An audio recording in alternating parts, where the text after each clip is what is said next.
I've always lived in a quiet neighborhood. The street is lined with neat houses, trimmed lawns, and polite neighbors. My house sits directly across from Mr. Flynn's, an elderly man who lived alone. He was kind, though somewhat reserved. We rarely spoke, just exchanged nods or brief greetings. I often saw him in the evenings.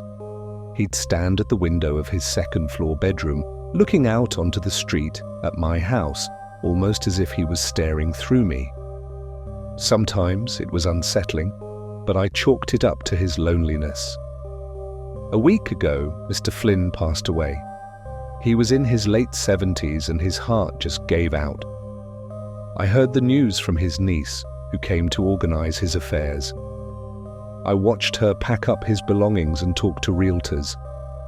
But the first night after his death, I noticed something strange.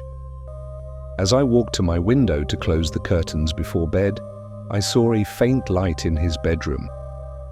And then I saw him, a tall, slightly hunched figure with white hair, standing in the window, staring at my house like he always did. I froze. It couldn't be him. I knew he was dead. Maybe I was mistaken, I thought. Streetlights reflecting off the glass, or maybe the realtors were showing the house already. But I couldn't shake the feeling. I threw on a jacket and went outside. I walked to his house, standing in the cool night air, and looked up at the window. Everything was dark and quiet. I knocked on the door. No one answered. When I returned home and glanced back at his window, the figure was gone. The next night, it happened again. As soon as I approached my curtains, I saw him standing there, his head tilted slightly as if he were trying to make out something. This time, I couldn't take it anymore. I grabbed my phone and took a picture, needing proof. But when I looked at the photo, the window was empty. I told myself it was just a trick of the light or my imagination playing games with me. But every night, he appeared again. Sometimes he moved. His hand would rise slightly, as if waving, or his head would turn just a little. I decided to talk to his niece when she came by the house again. "Excuse me," I said, as she stood on the porch.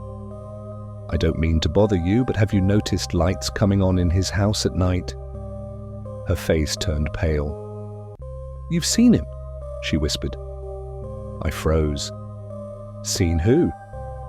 "My uncle," she said, her voice trembling. "Before he passed, he started saying strange things, that someone was watching him, that someone was in the house with him. I thought it was just his age." I didn't know what to say. That night, I set up a camera aimed at his window, determined to capture whatever was happening. The next morning, I reviewed the footage. My heart pounded as I watched the light in his room slowly turn on. And there he was, standing at the window, staring directly into the camera. But the most chilling part came at the end of the recording. The figure turned away from the window and slowly walked toward the door leading outside. That night, I heard footsteps outside my own window. Now I don't know what to do. Can I just move away? What if he follows me?